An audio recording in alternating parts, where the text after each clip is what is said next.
반갑습니다. 사랑하는 성도 여러분, 지난주 우리는 바울이 고백한 복음의 일꾼의 사명에 대해서 나눴습니다. 바울은 교회를 위하여 하나님이 주신 직분에 따라 하나님의 말씀을 이루려 함을 강조하였습니다. 그리고 그리스도의 남은 고난에 동참하며 그의 몸된 교회를 위해 자신의 육체를 그러한 고난에 채우기를 원했습니다. 이러한 바울의 고백 속에서 오늘 말씀이 이어지고 있습니다. 오늘 우리는 사도 바울이 골로새 교회를 향해 선포한 말씀 중에서도 가장 핵심적이고 영광스러운 대목인 복음의 비밀에 대해서 나누고자 합니다.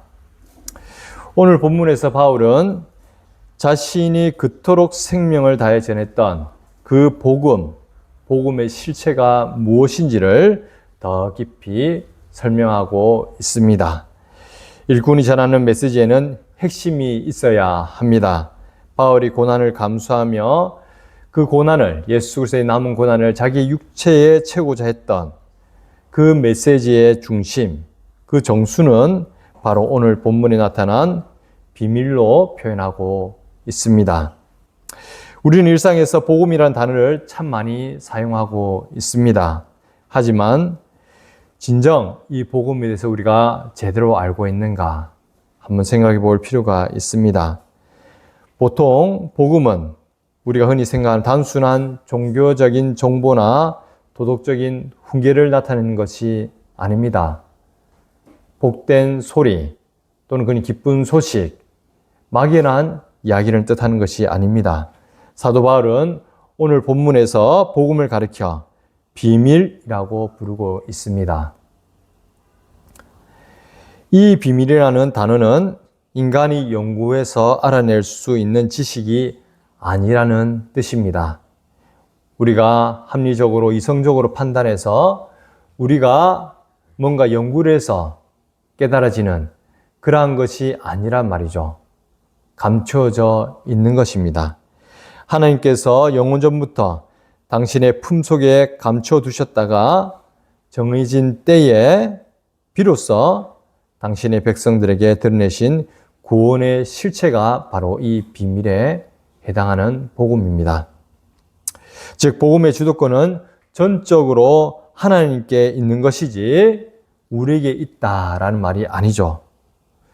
우리는 하나님께서 하나님의 방법으로 하나님의 때에 우리에게 알려주셨을 때, 그 비밀을 드러내 보여주셨을 때만 그 영광을 또 그 실체를 깨달을 수 있는 것입니다.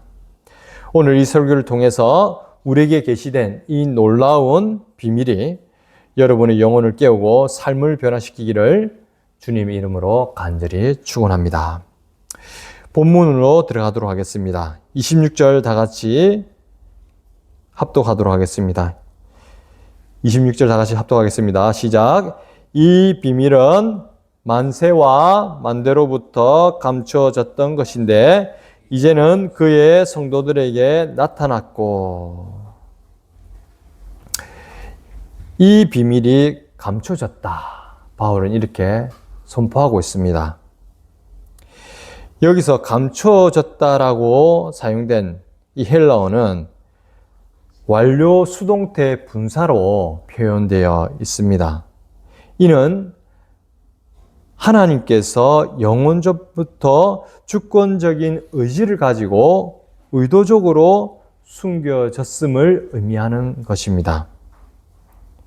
그냥 스스로 감추고 싶다 해서 감춰지는 것이 아니라 하나님께서 영원전부터 주권적으로 선한 뜻을 가지고 의지를 가지고 감추셨다라는 의미를 담고 있는 것이에요. 그렇다면 이 구약시대에는 이런 복음이 없었을까? 우리가 반추해 볼 수가 있는 거죠. 근데 구약시대에는 복음이 없었겠습니까? 아니죠. 하나님은 구약의 역사 속에서도 점진적으로 이 비밀을 예표하셨습니다. 이 비밀은 구약의 역사 속에서 그림자와 모형으로 점진적으로 계시되어져 왔던 것이죠. 그 대표적인 게 우리가 창세기 3장 15절에 나오는 여자의 후손에 대한 이야기고, 그리고 아브라함의 언약, 다윗의 언약, 하나님께서 택한 하나님의 백성들을 통해서 끊임없이 당신의 이 복음의 말씀을 조금씩 점진적으로 계시하셨던 것이죠. 특별히 이사야 53장에는 고난받는 예수 그리스도의 모습, 이 고난받는 종의 말씀을 통해서 우리에게 오실 이 예수 그리스도가 어떤 분이신지 우리에게 일깨워주고 있죠. 구약에서 밝혀진 이 하나님께서 보여주셨던 이 모든 것들은 예수 그리스도를 드러내기 위한 복음의 그림자였던 것입니다. 이러한 복음의 그림자가 예수 그리스도가 이 땅에 오심으로 인해서 온전히 실체적으로 드러났고 하나님의 말씀이 완성되는, 성취되는 그러한 놀라운 은혜를 우리는 입을 수가 있었던 것이죠.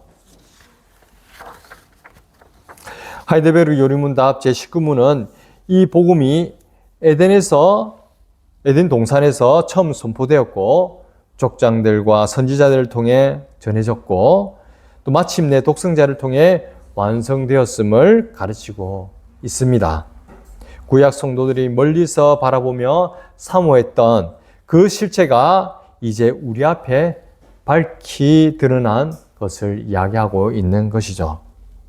감추어졌던 이 구속의 경륜이 이제 성령의 조명을 받는 성도들에게 명백하게 나타나는 것을 이야기하고 있는 것입니다. 그러면서 27절에는 이렇게 말씀하고 있습니다. 하나님이 그들로 하여금 이 비밀의 영광이 이방인 가운데 얼마나 풍성한지를 알게 하려 하심이라. 하나님이 그들로 하여금 이 비밀의 영광이 이방인 가운데 얼마나 풍성한지를 알게 하려 하심이라. 여기서 우리는 아주 중요한 표현을 주목해야 할 필요가 있습니다. 본문에서 가장 중요한 동사는 알게 하려 하심이다 라는 이 동사. 근데 우리에게는 이렇게 알게 하려 하심이라 이렇게 되어 있는데 원어에는 뭐냐면 그 앞에 동사가 하나 더 나옵니다. 그 자면은 뭐냐면 그 단어는 에델레오라는 말인데 이 단어가 어떤 뜻이냐면 이거는 이제 단순히 허락했다 이런 의미를 담는 것이 아니에요. 그러니까 하나님께서 알게 하려 하심이라 할 때 알게 하셨는데 그냥 알게 하신 것이 아니고 하나님께서는 이 알게 하시는 것에 대해서 심히 기쁘게 그리고 의도적으로 작정하셨다는 의미를 담은 단어가 바로 에이델레오라는 말이에요. 에델레오. 이 단어를 씀으로써 하나님께서 이 복음의 비밀, 즉 이 비밀의 영광이 이방인 가운데 얼마나 풍성한지를 하나님이 기쁘시고 선하시고 적극적인 의지를 가지고 우리에게 알게 하셨다라는 의미를 내포하고 있는 것이죠. 즉 복음의 비밀은 모든 사람에게 자동적으로 전달되는 것이 아니란 말이에요. 복음의 비밀, 이 비밀의 영광이 드러내는 것은 하나님께서 주권적으로 의지를 가지고 드러내신 것이다 라는 것을 강조하고 있는 것이죠.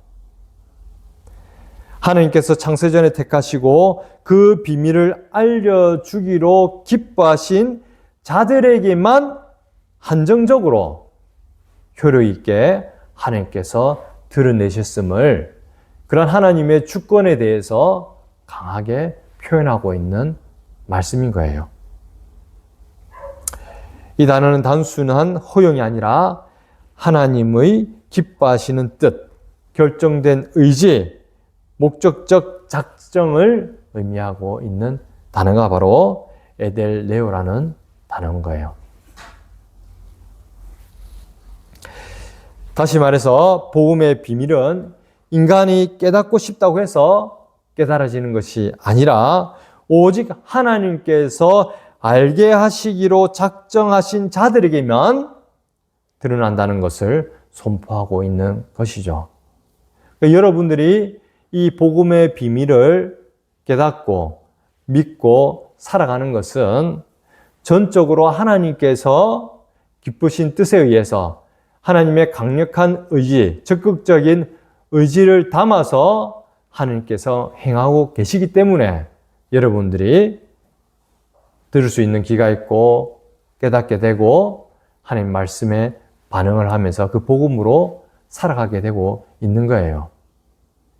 내가 그냥 들었으니까 내가 당연히 깨닫게 되고 자연스럽게 이것이 내 삶을 살아가는 힘이 되는 것이 아니라 하나님이 강력한 주권적인 의의를 가지고 우리를 그렇게 인도하시기 때문에 그게 가능하다는 거죠. 그리고 그러한 누구에게 그러면 이렇게 하느냐? 아무에게 하는 것이 아니란 말이에요. 일단 이것은 뒤에 사후 이야기할 건데 우선은 이러한 하나님의 주권적인 의지 그것이 보면은 마태복음 11장 26절에 이렇게 나오잖아요. 옳소이다 이렇게 된 것이 아버지의 뜻이니이다.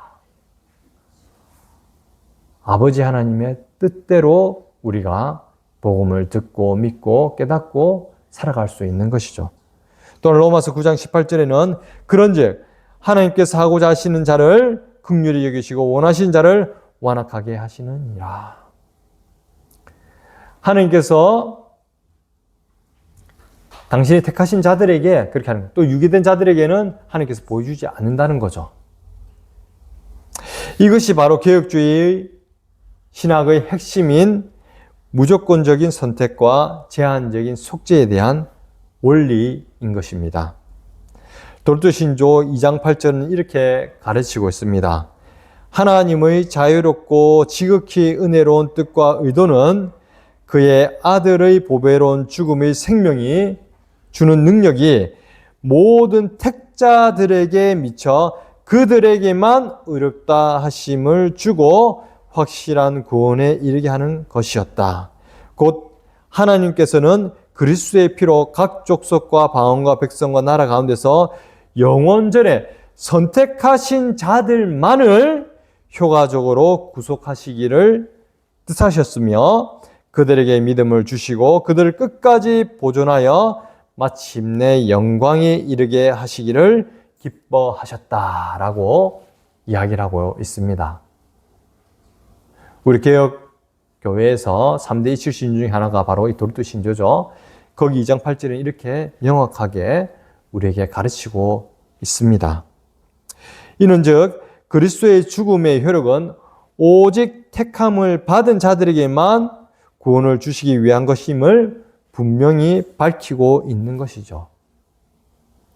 복음은 모든 인류에게 보편적인 가능성으로서 던져진 것이 아니라 하나님께서 창세전에 그리스도 안에서 선택하신 자들에게 효력있게 전달되는 선물인 것입니다. 그래서 여러분들이 복음을 듣고 깨닫고 그 복음에 따라 살아가고 있는 이 현실이 얼마나 감사한지 하나님의 얼마나 크신 은혜를 입은 것인지 여러분들이 깨닫고 누려가는 그런 은혜가 있기를 간절히 기도드리겠습니다. 오늘 여러분이 있는 이 자리에 나와서 또 예수 그리스도가 우리의 그리스도임을, 우리의 구주임을 이렇게 믿고 고백하는 것 자체가 하나님의 은혜라는 거예요.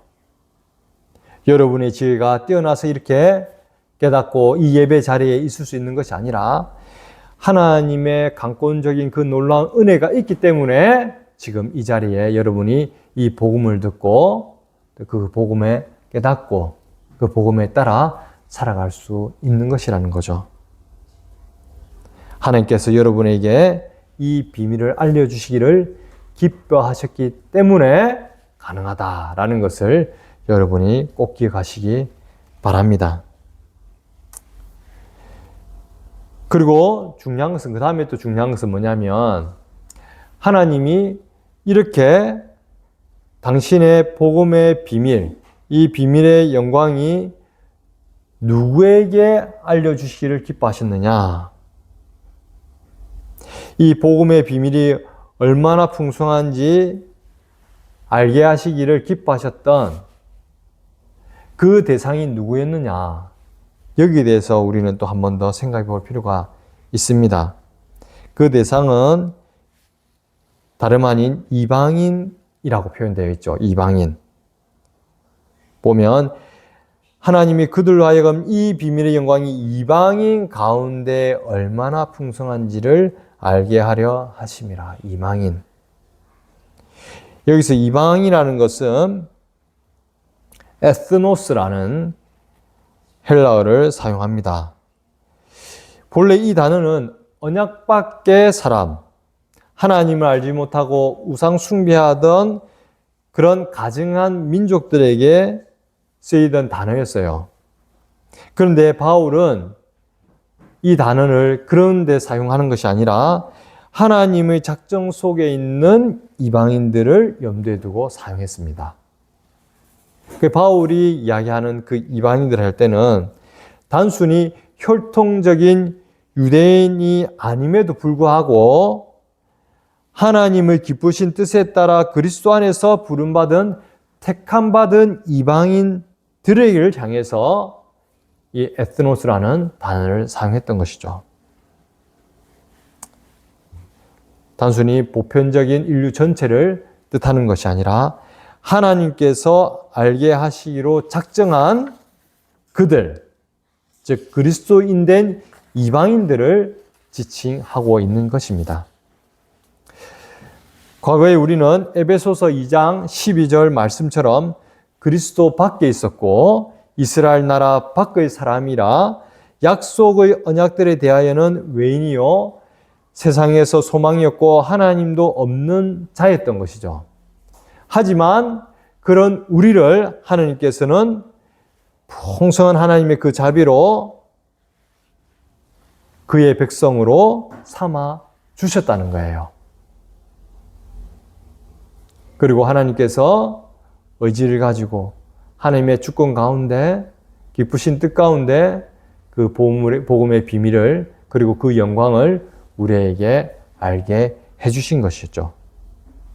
이것이 벨직 신앙고백서 27조가 고백하듯 거룩한 보편적 교회가 단지 한 민족에 국한되지 않고 전 세계에 흩어져 있는 하나님의 택한 백성들로 구성됨을 보여주는 그 우리의 고백과 일치하는 것입니다. 우리는 하나님의 제한적인 선택을 통해 보편적인 교회의 지체가 된 것이죠. 여기서 우리가 보편적인 교회라는 것은 어떤 것을 이야기했습니까? 근본적으로 그 하나님 나라의 천상의 개념이죠. 그래서 시공간을 초월하여서 아브라함의 하나님, 이삭의 하나님, 야곱의 하나님이 동일하게 우리의 하나님이고 바울이 믿었던 그 하나님이 동일한 우리 하나님으로 지금 또 우리 함께 하실 뿐만 아니라 이들과 함께 보편적인 교회를 이루고 있는 자가 바로 우리라는 거죠. 여기서 우리는 다시 한 번 더 제한적인 속죄의 원리를 발견하게 되는 것입니다. 하나님이 단순히 모든 인류를 모호하게 사랑하는 것이 아니라 열방 중에서 자기 백성을 구별하여 부르시고 사랑하신 것을 이야기하고 있는 것이죠. 사도행전 13장 48절은 이렇게 말씀하고 있습니다. 이방인들이 듣고 기뻐하며 하여 하나님의 말씀을 찬송하며 영생을 주시기로 작정된 자는 다 믿더라. 뭐라고요? 이방인들이 듣고 기뻐하여 하나님의 말씀을 찬송하며 그 다음 중요하죠. 영생을 주시기로 작정된 자는 다 믿더라. 웨스트민스터 신앙고백서 제3장은 하나님의 영원한 작정에 대해 고백하고 있습니다. 그중 3절은 선택과 유기에 대해 이렇게 가르치고 있죠. 하나님은 자신의 영광을 나타내기 위해 어떤 사람들과 천사들을 영생으로 예정하시고 다른 이들은 영원한 사망으로 버려두셨다라고 고백하고 있습니다. 즉 하나님께서 택하신 당신의 백성들은 생명으로 예정하셨다라는 것을 분명히 가르치고 있는 말씀이죠.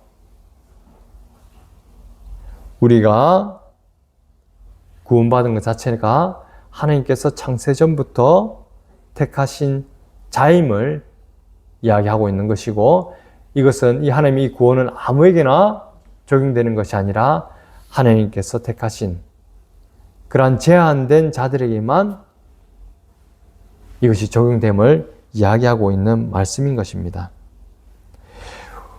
우리는 바로 그 영원한 작정 속에 하나님께 특별히 부름받고 택함받은 그런 백성으로서 이 복음의 비밀을 소유하게 된 것이죠. 그러면서 27절 하반절에는 이렇게 말하고 있습니다. 이 비밀은 너희 안에 계신 그리스도시니 곧 영광의 소망이니라. 이 비밀이 무엇인지 드디어 바울이 그 정체를 밝히고 있는 것이죠. 그것은 어떤 고차원적인 철학이 아니라 바로 인격이신 예수 그리스도 그 자체가 바로 이 복음의 비밀임을 선포하고 있는 것입니다. 그런데 바울은 여기서 한 걸음 더 나아갑니다. 그냥 그리스도가 아니라 너희 안에 계신 그리스도다라고 이야기를 하고 있죠. 너희 안에 계신 그리스도. 이는 개혁주의 구원론의 핵심인 그리스도와의 연합을 의미하는 말씀인 거죠. 그런데 우리가 in이라는 할 때 그리스도 안에, 주 안에 라는 말이, 안이라는 말이 여러 가지 의미가 있지만 가장 핵심적인 의미가 바로 연합에 대한 거랬죠. 연합. 주 안에 할 때 주와 연합된 것을 뜻한다라고 이야기했었죠. 갈라디아서 2장 20절에는 이렇게 말씀하고 있습니다. 내가 그리스도와 함께 십자가에 못 박혔나니 그런즉 이제는 내가 사는 것이 아니요 오직 내 안에 그리스도께서 사시는 것이라. 우리가 그 그리스도 주 안에 너희 안에 있는 그리스도라고 이야기할 때 우리는 이미 그리스도와 깊은 연합 관계에 있다. 이것은 다른 말로 하면 그리스도가 나의 생명의 주체로서 지금 이 순간도 우리의 인생을 다스릴 뿐만 아니라 실질적으로 우리 안에 그리스도께서 사시는 거다. 즉 그리스도의 생명이 우리를 살아가게 하고 있는 것이죠. 이것이 그리스도의 연합을 의미하는 것입니다.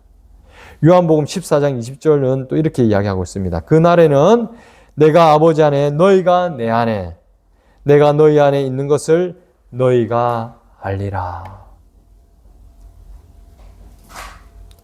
내가 아버지 안에 너희가 내 안에 내가 너희 안에 있는 것을 너희가 알리라.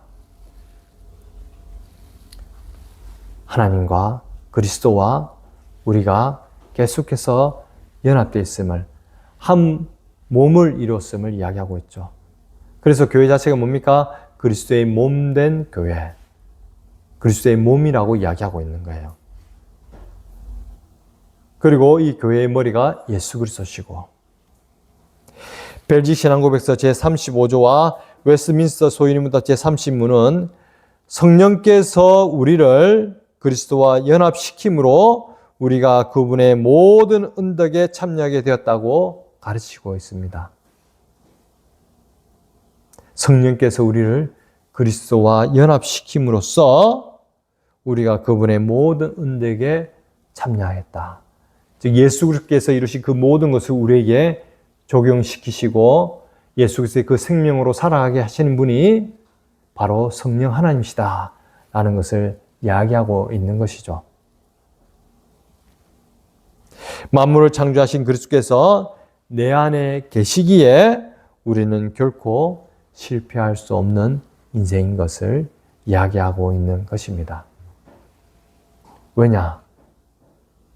예수 그리스도께서 우리와 함께 하신다. 그리스도와 연합됐다는 것은 더 이상 그 어떤 사망의 권세도 우리를 해할 수 없는 그런 상태인 것이죠. 예수님께서 말씀하시듯이 담대하라. 내가 세상을 이겼노라. 담대하라. 내가 세상을 이겼노라. 세상을 이미 이기신 그 예수 그리스도의 승리가, 그 예수 그리스도의 생명이 이미 우리 안에 있다는 것을 여러분이 믿고 하나님께 영광 돌리시기를 바라겠습니다. 그렇게 할 수 있겠습니까? 이 그리스도는 우리의 영광의 소망이다라고 27절 하반절은 이야기하고 있죠. 이 비밀은 너희 안에 계신 그리스도시니 곧 영광의 소망이니라. 이 그리스도가 바로 우리의 또한 영광의 소망임을 선포하고 있는 말씀입니다. 여기서 소망은 그냥 그래 앞으로 뭔가 그랬으면 좋겠다. 내가 뭔가 막연하게 이루고 싶은 것, 내가 이 땅에 살아갔을 때 뭔가 원하는 것, 그런 막연한 바람을 이야기하는 것이 아닙니다. 헬라어 문맥상 이것은 확실한 보증을 의미하고 있는 것이죠. 확실한 보증. 우리는 이미 예수님께서 이루신 그 모든 것을, 부활의 몸은 아직까지 입지는 않았지만 실질적으로 우리의 생명은 이미 예수께서 사망 권세를 이기신 그 영원한 생명을 우리가 받은 상태에 살아가는 거죠. 또한 뭐냐면 장차 오실 예수 그리스도를 바라봄으로써 하나님 나라의 도래를 기대하지만 실질적인 것은 뭐냐면 그 하나님 나라를 이미 우리의 삶 가운데 관계 와서 살아가고 있는 거예요. 그 확실한 보증이 우리 영광의 소망에 표현되어 있지만 예수님께서 승천하실 때 누구를 보내셨습니까? 우리에게 성령 하나님을 보내셨어요. 보혜사 성령 하나님을 보냈잖아요. 그 성령 하나님을 보냈던 자체가 뭐냐면 예수님께서 이루신 그 모든 것을 우리에게 적용하시는 거잖아요. 이 성령 하나님이 바로 확실한 보증이 되는 것임을 성경에서는 이야기하고 있는 것이고, 이 영광의 소망 또한 뭐냐면 막연히 이루어지는 어떤 바람이라는 게 아니죠. 성령께 하나님을 통해서 성령이라는 그 확실한 보증 보내셨을 때 동일하게 뭐냐면 예수님께서 이루신 그 예수님의 생명 자체를 갖다가 우리에게 이미 주셨다. 이 자체도 뭐냐면 이미 우리에게 확실한 보증이라는 거예요. 먼 미래의 것이 아니라 이미 우리는 하나님의 자녀의 하나님의 상속자로서 하나님 나라를 살아가고 있는 것을 이야기하고 있는 거예요. 성령 하나님께서 우리의 확실한 보증 대신 이 성령 하나님, 또는 이 영광의 소망이 우리의 확실한 보증이라는 것 자체가 뭐냐면 여러분들이 지금 이 자리에 이 복음을 듣고 깨닫고 실질적으로 그 믿음으로 살아가는 것 자체가 실체로서 우리에게 드러나는 것이죠. 영광의 소망은 막연한 추측이 아니라 확실한 보증이라는 것을 이야기하고 있습니다. 내 안에 계신 그리스도는 장차 우리가 누릴 영원한 영광의 담보이시라는 것을 한 번 더 강조하는 거죠. 로마서 8장 30절은 이렇게 말씀하고 있습니다. 또 미리 정하신 그들을 또한 부르시고 부르신 그들을 또한 의롭다 하시고 의롭다 하신 그들을 또한 영화롭게 하셨느니라. 다 과거형이에요. 부르셨고 의롭다 하시고 또한 뭐냐면 영화롭게 하셨다. 영화롭게 하셨다. 과거로 이야기를 하고 있는 거죠. 하나님의 그 영광의 소망이 이미 우리 가운데 주어졌음을 선포하고 있는 말씀인 거예요. 이 말씀은 성도의 견인, 하나님께서 끝까지 참고 인내하시면서 당신의 택하신 백성들을 한 사람도 놓치지 않고 반드시 구원에 이룰게 하시는 그 성도의 견인과 최종적인 승리를 확증하는 말씀인 것입니다.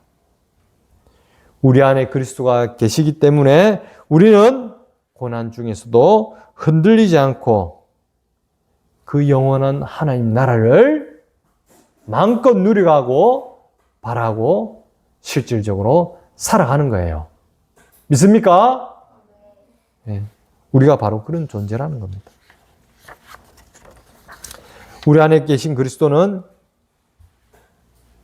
우리가 누릴 이 영광의 실질적인 담보라는 것을 기억하시기 바랍니다.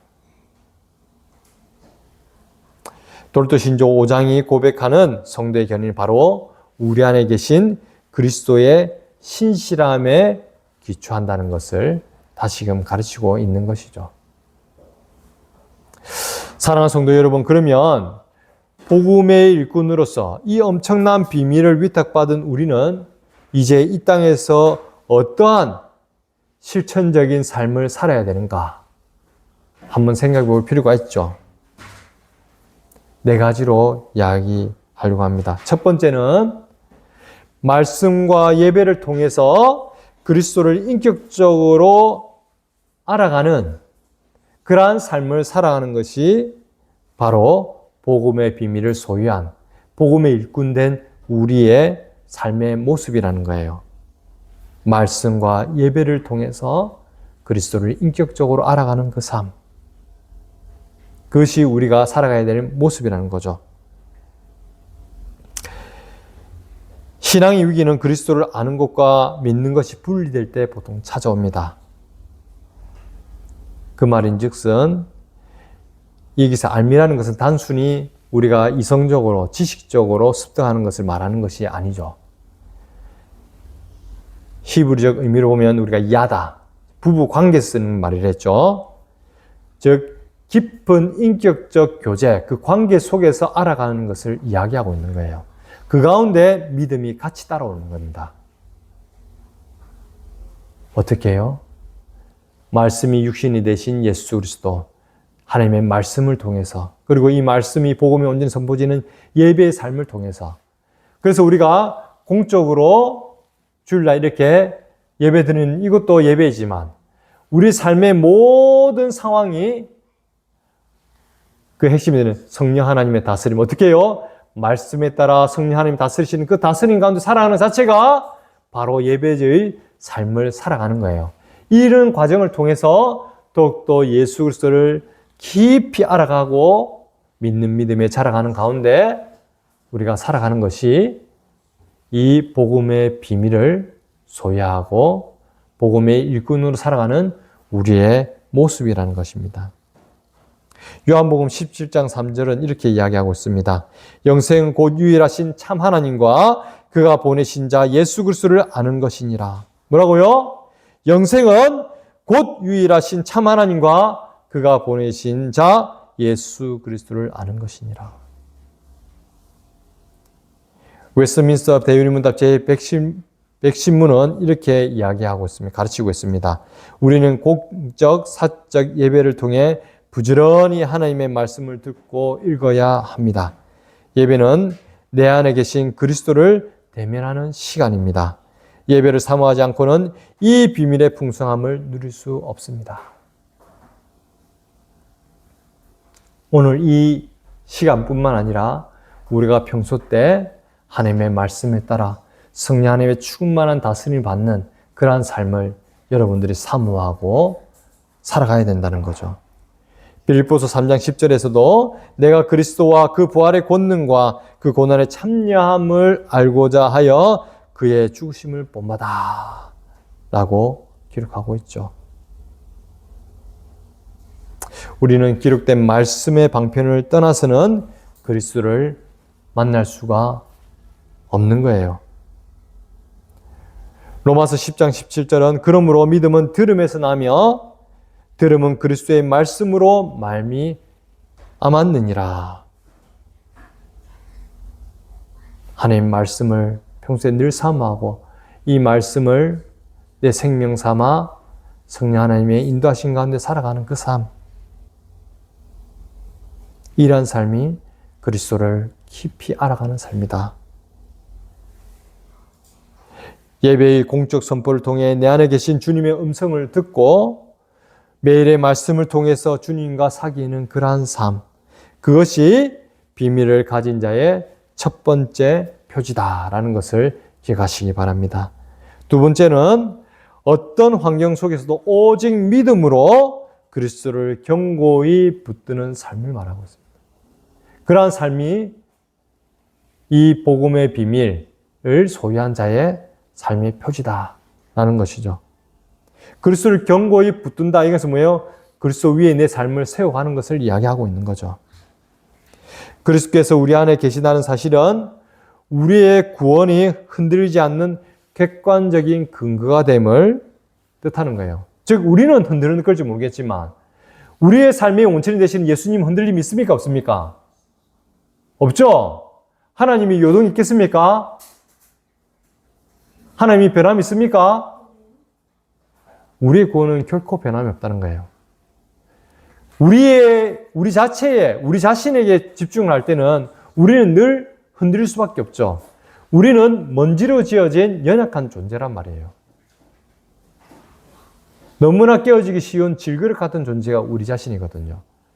우리 자신에게 초점을 두는 것이 아니라 그 어떤 상황에도 변함이 없고 요동이 없고 이 천지만물 창조하신 전지전능하신 예수 그리스도 안에 예수 그리스도 그 터 위에 예수 그리스도께 집중된 삶을 살아가는 것이 바로 그리스도인 복음의 비밀을 간직한 우리의 삶이 되어야 된다는 거예요.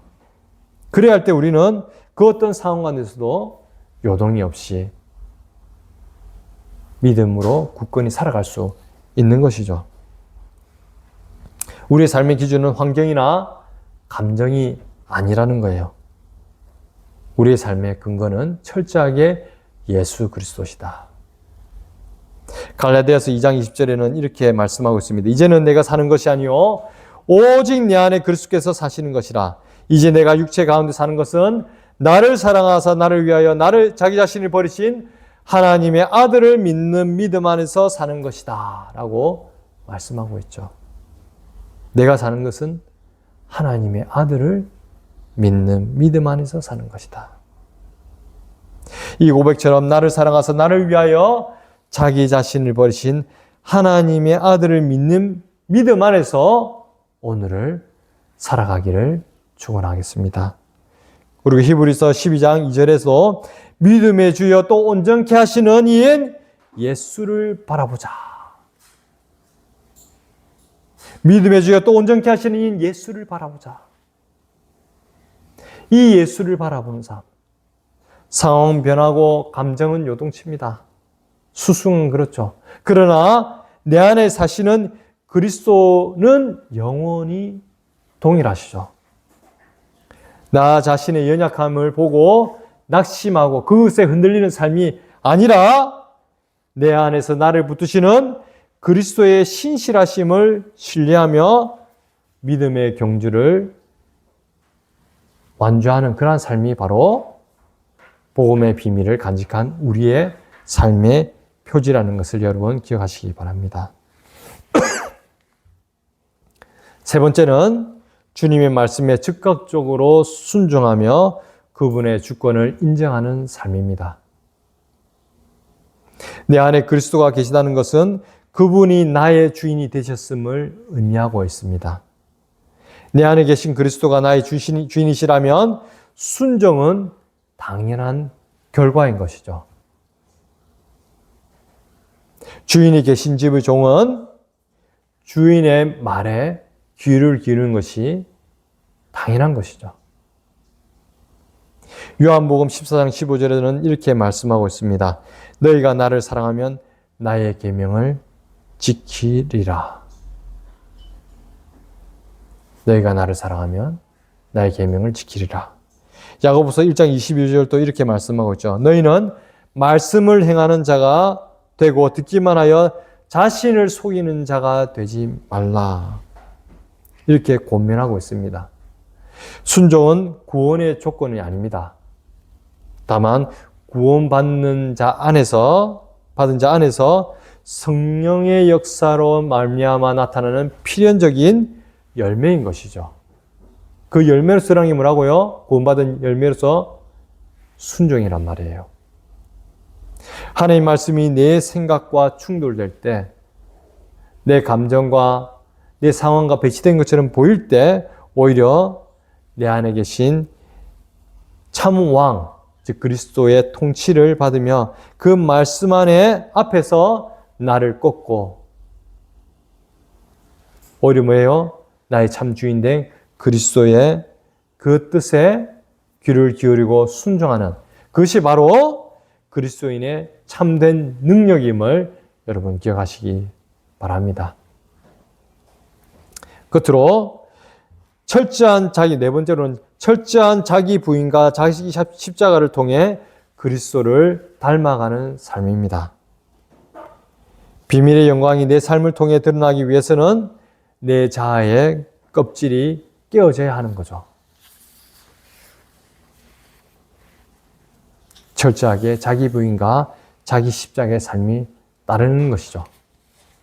마태복음 16장 24절과 누가복음 9장 23절에서는 누구든지 나를 따라오려거든 자기를 부인하고 자기 십자가를 지고 나를 따를 것이니라 라고 이야기하고 있죠. 자기 부인은 내 권리와 유익을 내려놓고 자기 십자가는 주님이 내게 맡기신 사명의 짐을 기꺼이 지는 것입니다. 내 자아, 내 고집, 내 영광을 십자가에 못 박고 그러한 자기 부인 없이는 그리스도께서 내 안에 왕노를 할 수 없는 거죠. 고난의 십자가를 지고 주님을 따를 때 이러한 나의 고집과 나의 생각과 나의 계획과 나의 감정과 내가 바라는 그 어떤 것을 십자가에 못 박고 이러한 자기 부인을 통하여서 오히려 어떻게 해요? 예수께서 주시는 내 멍에를 메고 예수 그리스도의 그 멍에를 메고 그것이 뭐예요? 고난의 그 십자가를 지고 주님을 따를 때 우리는 비로소 그리스도의 형상을 닮아가는 성화의 길에 도입하게 되는 거예요.